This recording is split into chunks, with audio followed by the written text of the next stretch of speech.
உலக தமிழ் சொந்தங்களுக்கு இனிமையான நேரத்து வணக்கங்கள். இன்று நம்மோடு பலரால் அறியப்பட்ட ஒரு நபர் தான் இருக்கிறார். இப்போ ஆர்டிஸ்ட், பாடகர், சங்கீத் சார். வணக்கம். வணக்கம் வணக்கம். ஒரு பெரிய பகிர்ந்த பிரயத்தனம், பலரோட முயற்சி, ஒரு வாழ்க்கையினோட ஒரு பக்கத்துல இருந்து இன்னொரு பக்கத்துக்கு ரீச் ஆயிருக்கிறீங்க. நீங்க கடந்து வந்த பாதைகளை பத்தி எதெல்லாம் பகிர்ந்து கொள்ள முடியுமோ அதை பற்றி மட்டும் மட்டும் நீங்க பகிர்ந்து கொள்ளலாம் இந்த இடத்துல. இப்ப என்ன சொல்றேன், நான் ஒரு ஷோர்ட்டா சொல்றேன். சின்னதா. சரி, உம் சின்னதா சொல்லுங்க. நான் இப்போ ஒரு 4 வருஷமா ஒரு 4 வருஷமா உம் இப்படி ஒரு ஸ்டுடியோவா வச்சு மியூசிக் செஞ்சு கொண்டிருக்கேன். அதுக்கு முன்னுக்கு இருந்தே மியூசிக் செய்யறதான் வேலையை. சோ அப்ப நாங்க என்ன செய்யறது, இங்க நடக்கிற பிரச்சனைகள், உம் இப்ப என்ன சொல்ற, சமூகத்துல இருக்கிற பிரச்சனைகள், அது இதுகள், இப்ப பொது வழியில இருக்கிறது எல்லாத்தையும் பாட்டாக்கி விடுவோம். சோ ம், எங்களுக்கு தெரிஞ்ச ஒரு ஆர்ட் ஃபார்ம்ல ம், நாங்க ஒரு குரல் கொடுக்கறது. சோ அப்படி செஞ்சு கொண்டிருப்போம். சோ இப்ப எல்லா எல்லா விதமான மியூசிக்கலும் செய்வோம். இப்ப நான் உண்மையிலே மியூசிக் கம்போஸ் பண்றது அதுகள் தான் விருப்பம். ஸோ ஒரு மியூசிக் டைரக்டர் ஆகணும், ஒரு கம்போசர் ஆகணும்னு தான் ஸ்டார்ட் பண்ணது. ஸோ அப்போ இந்த பிரச்சனைகள் வர நேரம், சரி நமக்கு தெரிஞ்ச வழியில நாம ஒரு குரல் கொடுப்போம்னு சொல்லிட்டு, இப்ப இங்க ம், மக்களுக்கு பொதுவாக இங்க பொதுவாகவே ஒரு ஒரு ஒவ்வொரு ஊர்ல ஒவ்வொரு பிரச்சனை இருக்குதான். சோ அப்ப அது எல்லாத்துக்குமே நாங்களும் குரல் கொடுத்தோம். ஆஹ் இப்படியே போய்கொண்டிருந்தது. போய்கொண்டிருக்கக்குள்ள எங்களுக்கு அப்பயே கொஞ்சம் கொஞ்சம் ஷோஸ் வரும், அந்த மாதிரி போய்கொண்டிருந்தது. ஆஹ் அந்த கேப்ல தான் திடீர்னு இப்படி ஒரு சம்பவம். அதாவது ம், நான் தடை செய்யப்பட்ட அமைப்புகளை குளோரிஃபை பண்றேன் என்று சொல்லி நம்ம என்ன பயங்கரவாத தடை சட்டத்துல கைது செய்திருந்தாங்க. பிறகு அவங்களே ரிலீஸ் பண்ணியிருந்தாங்க. அதாவது எனக்கு போட்ட சட்டத்தை மாத்தி 120 ஒரு செக்ஷனுக்குள்ள அரசாங்கத்தை அவமதிச்சதுன்னு சொல்லி அது வரும். அது கிட்டத்தட்ட ஒரே மாதிரி தான். நான் ம். செஞ்சது அவ்வளவு பாரதூரமான குற்றம் இல்லை என்று சொல்லி இப்ப மாத்தி இங்க போட்டிருக்கு. இனிமே நான் முழுசா விடுவிக்கப்படையல, பிணையில தான் இருக்கிறான். உம் என்னுடைய என்ன சொல்றேன், என்னுடைய சாதனங்கள், என்னுடைய டாக்குமெண்ட்ஸ் எல்லாமே அங்கதான் இருக்கு. எதுவுமே இன்னும் என் கைக்கு தரையல. உங்களுக்கு பயண தடை உம் ஏதாவது இருக்கா? பயண தடை என்று இன்னும் எதுவும் போடல. அப்படி அதாவது நான் நீங்க போறேன்னு சொன்னா நான் வெளிநாடுகளுக்கு இன்ஃபார்ம் பண்ணி இன்ஃபார்ம் பண்ணணும். அதாவது இன்ஃபார்ம் பண்ணி போகணும். நீங்க நிகழ்ச்சிகள் செய்யறதுக்கு வெளிநாடு செல்றதுக்கான எந்த தடையும் உங்களுக்கு இல்ல. எந்த தடையும் இல்லை. ம். தடையும் இல்லை. நிச்சயமா, நிச்சயமா. இப்போ உங்களோட அந்த கைது அப்படின்றது உங்களை எவ்வளவு தூரம் பாதிச்சிருந்தது? உண்மையை சொல்லணும்னா எனக்கு ஒரு பாதிப்பும் இல்லை. வேண்டாம். தைரியம் இல்லாம இவ்வளவு தூரம் நாங்க செய்ய மாட்டோம். அதான் முதலாவது. ஏன்னா ஆனா நாங்க உங்களோட அங்க உங்களோட இருக்கிறோம். அம்மாவோட கண்களால ஒரு அம்மாவா நான் ம் கேட்கல, அது ஒரு மிகப்பெரிய வீட்டுல எல்லாம் பாதிப்பு இருந்தது. பயந்துட்டாங்க. ம், வீட்டுலயும் சரி, என்ன சுத்தி இருந்த என்னோட வேலை செஞ்ச எல்லாருமே பயந்துட்டுனாங்க. வந்துட்டு அதோட என்னோட ஒரு டீம் இருக்கும். சோ ம், அவங்க என்ன அம்மா எல்லாரும் சேர்ந்து கூட நின்றது. ம், எல்லாருமே ம். கூட நின்றது. ஆனா நான் உண்மையிலேயே பயப்படல. நான் இன்னொரு 5 வருஷம் போட்டுனாலும் இருந்துட்டு வந்திருப்பேன். அதான் உண்மை. இளம் கன்று பயமறியாது அப்படின்னு சொல்லி நினைக்கிறேன். அஹ் சரி, நிச்சயமா. 24 வயசு தானே, என்ன இளம் ம். கன்று. 24 வயசு சின்ன வயசுதான்.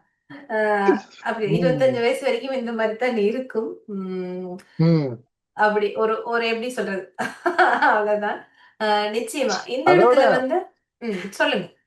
உங்களுடைய ஆரம்ப அதோட வாழ்க்கை அப்படின்னு ஒன்று இருக்குன்னு தானே? உங்களுக்கு நீங்க உம் பிறந்தது, வளர்ந்தது அந்த ஒரு உங்களுக்கான ஒரு எல்லாருக்கும் ஒரு ஒரு முதல் ஞாபகம் அப்படின்னு ஒன்று இருக்கு. என்னுடைய உம் வாழ்க்கையோட முதல் ஞாபகம். வாழ்க்கையோட மறக்க முடியாத இந்த குழந்தை பராயத்தினுடைய முதல் ஞாபகம் அப்படின்னு சொன்னா உங்களுக்கு என்ன மிகவும் ஞாபகமா இருக்கு? முதல் ஞாபகம் எங்கட வீடு எல்லாம் விட்டுட்டு இங்க இருந்து போற ஒரு ஊருக்கு ஓடினதான் ஞாபகம். கண்டிப்பா. தாயகத்துல வாழ்ந்த உம் எல்லாருக்கும் அப்படி ஒரு மிகப்பெரிய ஞாபகம் இருக்கு. 2008 2008க்கு பிறகு 8 எண்டுல நினைக்கிறேன். நாங்க எங்கட அப்பா அப்பா செத்துட்டார். 2008 பிளட் கேன்சர். சோ ம், அதுக்கப்புறம் அம்மா தனியா, நானும் அண்ணாவும் தம்பி. சோ 2008 ம், இங்க இருந்து நாங்க எங்க போனோம்னு சொன்னா இங்க இருந்து விஸ்வமடம்னு சொல்லி ஒரு இடத்துக்கு போயிட்டு அப்புறம் அங்க இருந்து அப்படியே நாங்க மாத்தளையில போயிருந்தேன் நான் 5 வருஷம். ம். சோ அங்க இருந்துட்டு பிறகு மீள்குடியேற்றத்துக்கு பிறகு இங்க வந்தது. சோ எனக்கு முதல் ஞாபகம் வேண்டா அதான். இங்க இருந்து எங்களோட வீடெல்லாம் விட்டுட்டு போனது அப்படியே 6 வயசு, எனக்கு பெருசா இல்ல, சின்ன சின்ன ஆனா ஞாபகம் ஞாபகம் இருக்கு. இருக்கு. கண்டிப்பா. அந்த ம். இடப்பெயர்வு அப்படின்றதான் உங்களுடைய வாழ்க்கையில மறக்க முடியாத முதல் ஞாபகமா இருக்கு. அதான் கண்டிப்பா. முதலாவது எனக்கு ம். நினைவு தெரிஞ்சு முதலாவது ஞாபகம். முதல் ஞாபகமா இருக்கு. நிச்சயமா. அது ஒரு ம். மிகப்பெரிய பாதிப்பை ஏற்படுத்தி இருக்கும். நெறைய பேருக்கு அந்த மாதிரியான பாதிப்புகள் ம். கண்டிப்பா இருக்கு. ஆ ஈழத்துல வாழ்ந்தவங்களுக்கு. அடுத்தது இந்த ம். கைது அப்படின்றதுக்கு பிறகு உங்கள சுத்தி பல விமர்சனங்கள் எல்லாம் வந்தது. நீங்கள் ம். ஜனாதிபதிக்கு நன்றி சொல்லிட்டீங்க அப்படின்னு சொல்லி ஒரு விமர்சனம். இப்படி நிறைய விமர்சனங்கள் எல்லாம் வந்தது. இந்த விமர்சனங்கள் உங்கள ம். எப்படி பாதிச்சது? விமர்சனம் என்ன சொல்றேன், நான் வந்து எந்த வழியில நான் சரியா தான் இருந்தேன். நான் எதுக்கு குரல் கொடுக்கணும், எதை குரல் கொடுக்க கூடாது அப்படின்னு சொல்லி நான் தெளிவா இருந்தேன். அதனாலதான் என் பாடல்கள் எல்லாம் போய் பாத்தீங்கன்னா தெரியும் நாங்க போன பாதை என்னன்னு. சோ இப்போ இந்த கைதுக்கு பிறகு என்னை பற்றி கதைச்சது, எனக்காக ஆதரிச்சது, இப்ப உண்மையிலே சப்போர்ட் பண்ணின மக்களும் இருக்குது. இப்ப ம். அதை தாண்டி இது வந்து ஒரு அரசியல் ஆகிட்டு நான் வெளிப்படையாவே கதைக்கிறேன். நான் உள்ள போனது வந்து வெளியில ஒரு ஒரு அரசியல் களம் ஆகிட்டு எல்லா உலகத்துல இருக்கிற எல்லா தமிழ் மக்களும் ஒன்று சேர்ந்தது எனக்காக, இந்த சட்டத்துக்காகவும் எனக்காகவும் குரல் கொடுத்திருந்தவை. அப்ப நான் எனக்கு என்னன்னு சொன்னா, வெளியில வந்ததுக்கு பிறகு அதை விளங்கி கொள்றதுக்கே 4-5 நாள் பிடிச்சிச்சு எனக்கு. என்ன ம். நடக்குது, என்ன சுத்தி என்ன நடக்குன்னு எனக்கே தெரியல. ஏன்னா ம். ஆரம்பத்துல இருந்து நான் 4 வருஷமா பாட்டு தான் செஞ்சு கொண்டிருக்கேன். அப்ப திடீரென்று இப்படி ஒரு பீக், இப்படி வெளியில எல்லாம் இந்த பாட்டெல்லாம் ரைட் வெளியால போயிட்டது, நிறைய இடத்துக்கு போயிட்டது and எனக்கு தெரிய வாரத்துக்கே எனக்கு 4-5 நாள் ஆகிட்டு. சோ அதுக்கு பிறகுதான் நான் விளங்கி கொண்டு ரைட் என்ன சுத்தி நடக்கிறது என்னன்னு சொல்லி நான் விளங்கி கொண்டேன். நான் விளங்கி கொண்டு அதான் நான் ஏன்னா பெயில் விட்டு வெளியே வரைக்கும் நான் சொன்னது எனக்கு என்ன நடந்ததுன்னு தெரியாது, நம்ம பார்த்துட்டு சொல்றேன்ட்டு. பிறகு நான் ஒரு வீடியோவும் போட்டேன், மக்களால தான் இது நடந்தது, மக்களுக்கு நன்றி என்று சொல்லி போட்டிருந்தேன் நான். அந்த கேப்புக்குள்ள நான் வெளியே வந்த உடனே அந்த கவர் பண்ண கொஞ்சம் மீடியாஸ் எவ்வளவுக்கு என்னைய போட்டு தாக்கலுமோ அவ்வளவுக்கு தாக்கிட்டாங்க. ஆனா என்ன நிச்சயமா. சொல்றது, இப்பயும் நான் வந்து உழைக்கிறதுக்காகவோ இல்ல வெளிநாடு போய் பாட்டு படிக்கிறவன்ட்டு எனக்கு எந்த விருப்பமும் இல்ல, அவசியமும் இல்ல. எனக்கு என்ற ஸ்டூடியோ இருக்குது, மியூசிக் இருக்குது. எந்த 4 சிவத்துக்குள்ள இருந்தே எனக்கு விரும்பினதை நான் செஞ்சு கொண்டே இருப்பேன். கண்டிப்பா. அதாவது இந்த ஒரு மிகப்பெரிய ஒரு என்ன சொல்றது? ஒரு சில வார்த்தைகளும் வந்திருந்தது.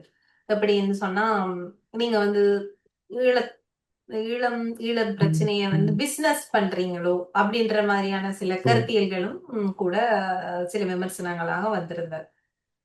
உங்களுடைய ம். தரப்புல இருந்து இதுக்கு என்ன பதில்? இத வச்சு நான் உழைச்சிருந்தா, பெயில் விட்டு வரையக்குள்ள நான் என்ன பெயில் எடுத்த அந்த அண்ணாண்ட கார்லாம் வந்தனா எந்த கார்ல வரையில. ஏன்டா என்னட்ட கார் இல்ல.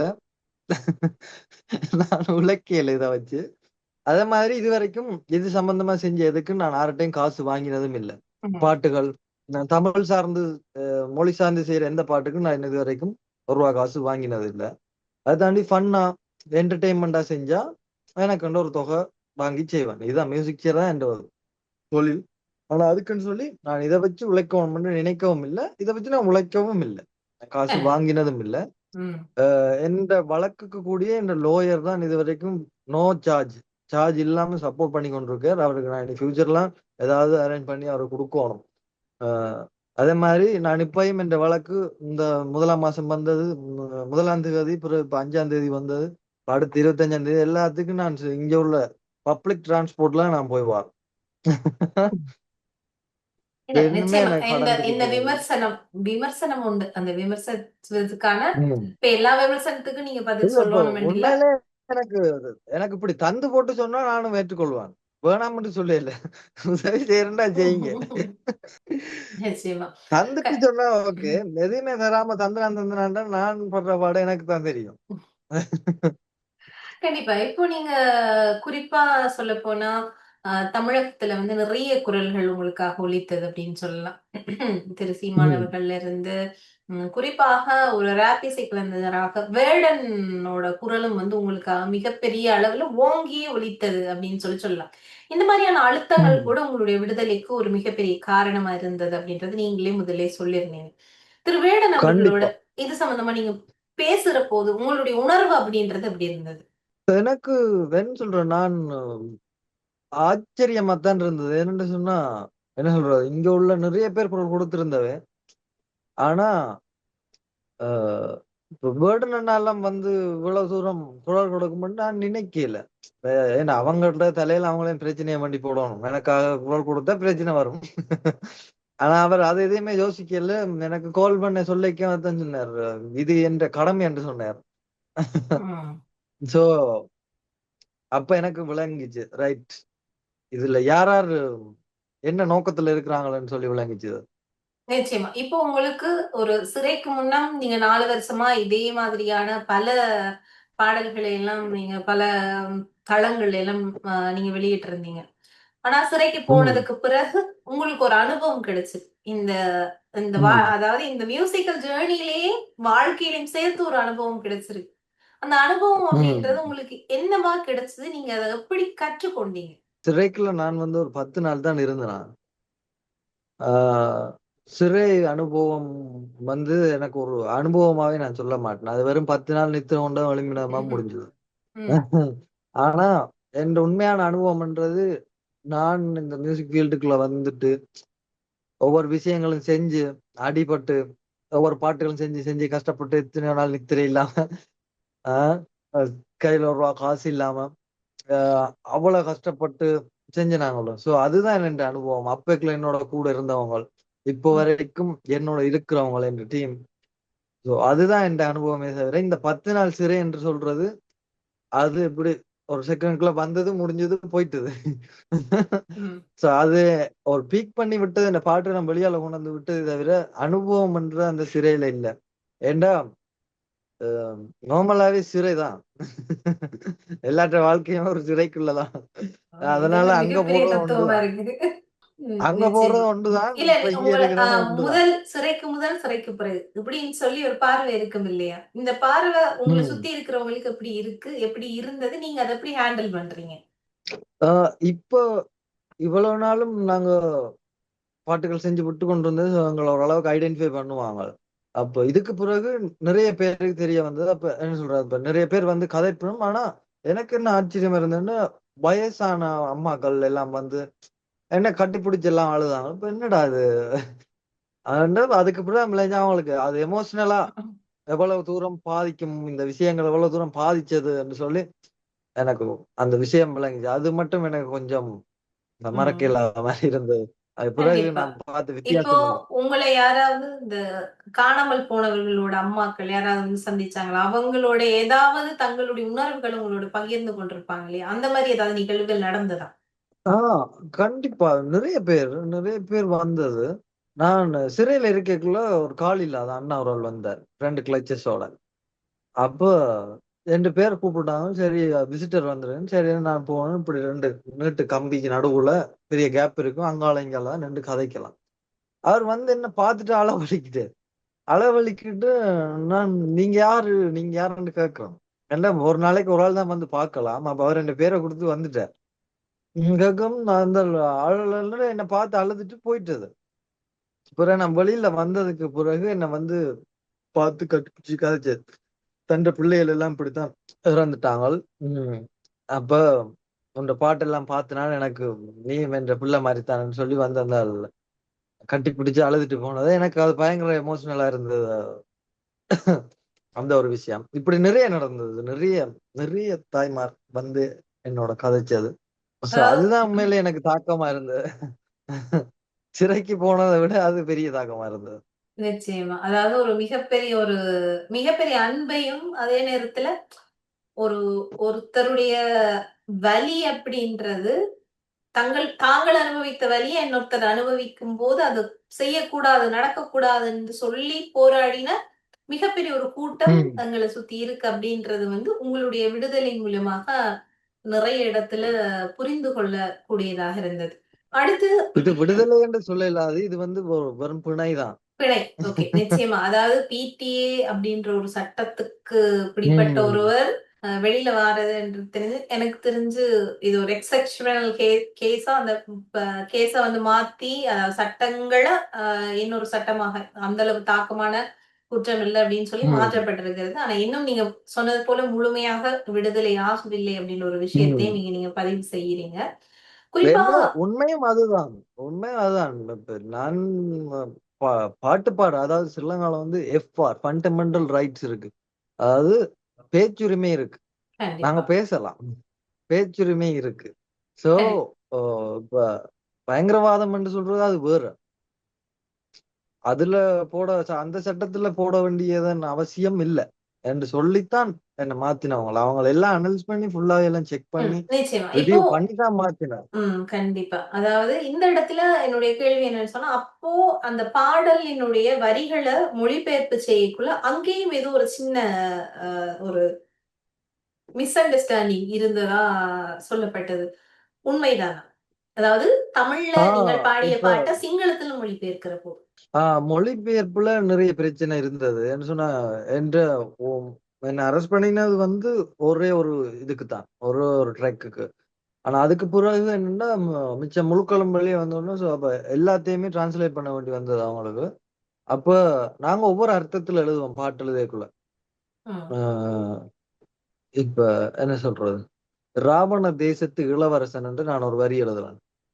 ம். இதுல அந்த இந்திரஜித். இளவரசனா நான் ஆர வேணா குறிப்பிடலாம். அது இந்திரஜித். எனக்கு தான் ம், தெரியும். ம். நான் எழுதுன எனக்கு இந்திரஜித்துன்னு தான் சொல்றேன். தெரியும். நான் சரி, நான் இந்திரஜித்துன்னு சொல்றேன். நீங்க விடுங்க. சொல்லுங்க. ஆ ம். எழுதுன எனக்கு ராவணனுடைய தான் தெரியும். மகன். நான் என்ன ம். ஆ இப்ப அவங்கள் அத டிரான்ஸ்லேட் பண்ணைக்குள்ள அவங்களுக்கு என்ன விளங்குதோ அதான் டிரான்ஸ்லேட் பண்ணுவாங்க. ம். விளங்குதா? சோ விலங்கு. அப்ப ம். அப்படியான சில சில இடங்கள்ல சில பிரச்சனைகள் வந்துட்டு. சோ ம். அதுக்கு பிறகு இப்ப என்ன சொல்றது? அவங்க டிரான்ஸ்லேட் பண்றதான் ஃபைனல். அப்படி ஒரு பிரச்சனை இருக்கு. இப்ப நீங்க போய் ஓ! அதுக்கு விளக்கம் குடுக்கவும் மேலாது. நிச்சயமா. எதுவும் சொன்னா ஓ கண்டிப்பா. மையா தான். ம். இல்லன்னா திரும்ப கொழுவி அனுப்பி விட்டுருவான். ஓகே. இந்த இடத்துல வந்து பலருக்கும் ஒரு கேள்வி இருக்கு. என்ன அப்படின்னு சொன்னா, தென்னிந்திய கலைஞர்கள வந்து கூப்பிட்டு வெளிநாடுகள்ல வந்து பெரிய பெரிய நிகழ்ச்சிகள் செய்யற மாரி, ஈழத்து கலைஞர்களுக்கான வாய்ப்புகள வந்து புலம்பெயர்ந்த சமுதாயம் இன்னும் அதாவது அந்த ரேஷியோ சரியான குறைவா இருக்கு அப்படின்ற ஒரு ஒரு எண்ணம் எனக்கும் இருக்கு. நானும் இத பார்க்கிறேன். இப்ப இந்தியால இருக்கிற ஒரு தென்னிந்திய பாடகர்களாக இருக்கட்டும், கவிஞர்களாக இருக்கட்டும், இவன் தோ ஆங்கர்ஸாக இருக்கட்டும், அவர்களுக்கு குடுக்குற அந்த மிகப்பெரிய அந்த தன்மைய வந்து ஈழத்து கலைஞர்களுக்கு குடுக்கலையோ அப்படின்ற ஒரு விஷயம் இருக்கு. ம். இன்னும் நீங்கள் ஓ. வெளிநாடுகள்ல போய் பாடுறத நானும் பார்க்கல. அந்த மாதிரியான ஒரு தன்மையும் இல்ல. இப்படி இருக்கிற பட்சத்துல உங்களுடைய உணர்வு இது சம்பந்தமா எப்படி இருக்கு? இது இப்ப அப்படின்னு சொன்னா, வெளிநாட்டுல போய் பாடினா தான் ம். ஒரு மியூசிக் டைரக்டர் இல்ல, ஒரு பாடகர் இல்ல. கண்டிப்பா. இங்க வந்து எவ்வளோ பெரிய பெரிய எழுத்தாளர்கள், கவிஞர்கள், ம். கலைஞர்கள் வாழ்ந்த ம். மண் தான் இது. சோ அப்ப அவங்க யாருமே திறமை இல்லாதவர்கள் என்றும் இல்ல. வெளிநாடு போகாதபடியா அவங்களெல்லாம் கலைஞர்கள் இல்லை என்றும் இல்ல. சோ அது வெளிநாடு போறன்றது எத வச்சு தீர்மானிக்கப்படும்னு சொன்னா, நீங்க ட்ரெண்ட்ல இருக்கீங்களா? உங்கள வச்சா சனம் ரூல் பண்ணிடலாம். அவ்வளவுதான் விஷயம். ம். என்னவா இருந்தாலும் ஒரு இசை நிகழ்ச்சி என்று வரைக்கும் அது பிசினஸ் தான். அப்ப அப்ப நீங்க என்ன சொல்றீங்க? இந்த அந்த பிசினஸுக்கு ஈழத்தமிழ் ஆ, கலைஞர்கள் வந்து தங்களை இன்னும் தகவமைத்துக் கொள்ளல அப்படின்ற மாதிரி நம்ம ஆ எடுத்துக்கொள்ளலாமா இது? ஈழத்து கலைஞர்கள் என்று இல்ல. நீங்க அந்த அந்த ரேஞ்சுக்கு நாங்க தான் வரணும். நாங்க தான் கஷ்டப்பட்டு நாங்க தான் ஒரு எங்களுக்குரிய ஒரு மார்க்கெட்ட பில் பண்ணினா தான் வாய்ப்பு தேடி வரும். ம். இப்ப வாய்ப்பு வந்து இந்தியாவுலயும் கூட எத்தனையோ கலைஞர்கள் இருக்கலாம். சோ அதுலயும் குறிப்பிட்ட ஒரு ஆட்கள தான் நாங்க கூப்பிட்டு படிக்க வைப்பாங்க. எல்லாரையும் ம். கூப்பிட மாட்டாங்க. இந்திய கலைஞர் என்று நீங்க பொதுவா சொன்னா போல, அங்க உள்ள ஸ்ட்ரீட் ஆர்டிஸ்ட், எங்கள மாரி இண்டிபெண்டன்ட் ஆர்டிஸ்ட் எல்லாரையும் கூப்பிட மாட்டாங்க. ஓரளவு ம். ஒரு ரேஞ்ச் வந்து ஃபேமஸ் ஆகி பாப்புலர் ஆனா தான் கூப்பிடுவாங்க. சோ கண்டிப்பா. அதுக்கு நாங்க தான் ஹார்ட் ஒர்க் பண்ணணும். அது இந்தியா, இலங்கையோ எந்த நாடா இருந்தாலும், நாங்க தான் அதுக்கு அந்த எங்கள கூப்பிடுற அளவுக்கு நாங்க தான் ஹார்ட் ஒர்க் பண்ணணும். அதுல நான் சொல்லிட்டா இருப்பேன். அதே உறுதியா மாரி இப்ப இருக்கீங்க. என்ன சொல்றது? எந்த ம். எந்த எய்மும் வந்து அதிகம் இல்ல. நான் இத வச்சு என்ன பிழைக்கணும்னு நான் அ நினைக்கல. என்னுடைய அடுத்த இந்த கேள்வி, நிறைவான கேள்வி ம், அதுதான். என்ன நிறைவான ம், கேள்வி அப்படின்னு சொன்னா, உங்களுடைய இப்போ சங்கீத் சார் உன்னுடைய எதிர்கால லட்சியம், நான் இந்த விஷயத்த அல்லது இந்த இலக்கை நான் அடையணும் அப்படின்னு சொன்னா உங்களுடைய இசைத்துறையில அது என்ன? உங்களுக்கு தெரியும் ஒரு மியூசிக் டைரக்டர் ஆகணும்னு நினைக்கிறவனுக்கு என்ன ஆசை இருக்குமென்னு சொல்லி. ஆம், சார் மட்டும் மியூசிக் செஞ்சாலே காணும் எனக்கு. ஓகே. இந்த ஸ்டுடியோவோட எங்களுக்கு நான் நினைச்ச பாட்டை நான் நினைச்ச மாதிரி எழுதி எனக்கு தெரிஞ்ச சமூக ஊடகங்களை நான் போட்டுட்டு இருந்தேன். அதே மாதிரி எனக்கு இப்போ வருமானம் என்று சொல்லி சொல்ற புலம்பெயர் தேசங்கள்ல இருந்து எங்கள்கிட்ட வந்து பாடல்கள் செய்வேன், இங்க இருந்து செய்வேன். சோ அப்படி சின்ன சின்ன ப்ராஜெக்டுகள்ல எங்களுக்கு ஏதோ பேசிக்கா எந்த வருமானம் கொண்டு வந்து கொண்டிருக்கும்.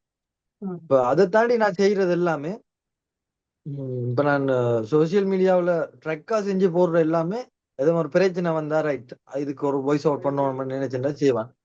இல்லைன்னு சொன்னா சும்மா இந்த ஃபன் ட்ரெக் அப்படி இப்படி செய்வான். இப்ப கம்போஸ் பண்றதும் நான் தான், படிக்கிறதும் நான் தான், ரிலீஸ் பண்றது நான் தான். இதுக்குள்ள என் டீம் என்ன செய்யணும்னு சொன்னா எனக்கு வீடியோகிராஃபிக்கு என்னோட ஒரு 2 பேர் இருக்காங்க, லிரிசிஸ்ட் ஒரு 2 பேர் இருக்காங்க.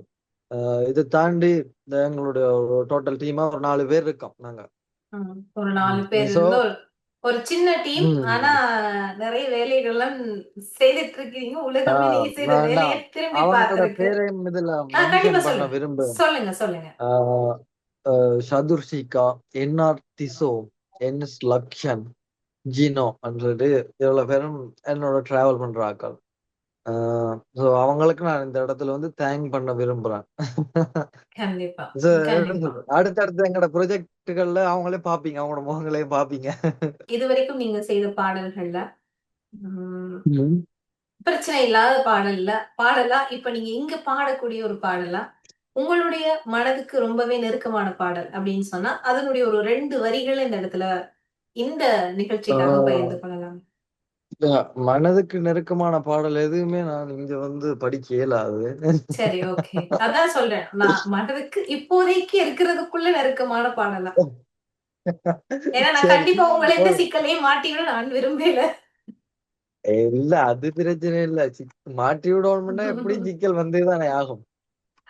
சொல்லுங்க, பாடுங்க. முதல் முதல் நல்ல பீக்கான என்ற ஒரு ட்ரக் ஒன்று படிக்கிறேன். அதாவது ம், இந்த செம்மணி பிரச்சனை வந்த நேரம் நாங்க ஒரு பாட்டு ஒன்று விட்டு நாங்க. ம், ம், ம்.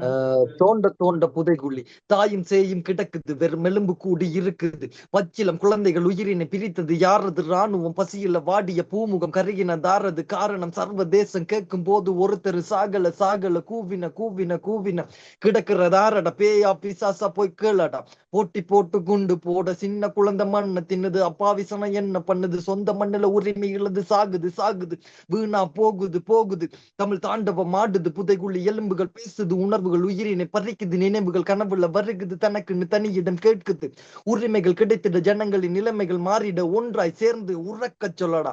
இப்படி ஒரு ட்ராக் கொண்டு இருக்கு. ஆனா அவளுக்கு சின்ன பேர். கண்டிப்பா. அதாவது இப்போதும் இந்த செம்மணி சம்பந்தமான போராட்டங்கள் இன்னும் 500க்கு மேல 520க்கு மேல போய் கொண்டிருக்கு. இன்னும் குவியல் குவியலாக வேற 40 குவியல்கள் வந்து தோண்டப்பட்டு எடுக்கப்பட்டு கொண்டிருக்கு. இந்த மாதிரியான விஷயங்கள் இருக்கு. தொடர்ந்தும் நிறைய விஷயம் பேசணும் அப்படின்னு சொல்லி இருந்தாலும் சில சட்ட சிக்கல்கள் உங்களுக்கும் வந்துடக்கூடாது, எனக்கும் வந்துடக்கூடாது. யோசிச்சு யோசித்து ஒரு ஒரு வார்த்தையா பேச வேண்டியதா இருக்கு. நிச்சயமா தொடர்ந்து உங்களுடைய தொடர்ந்தும் உங்களுடைய இசை பயணம் தொடரட்டும்.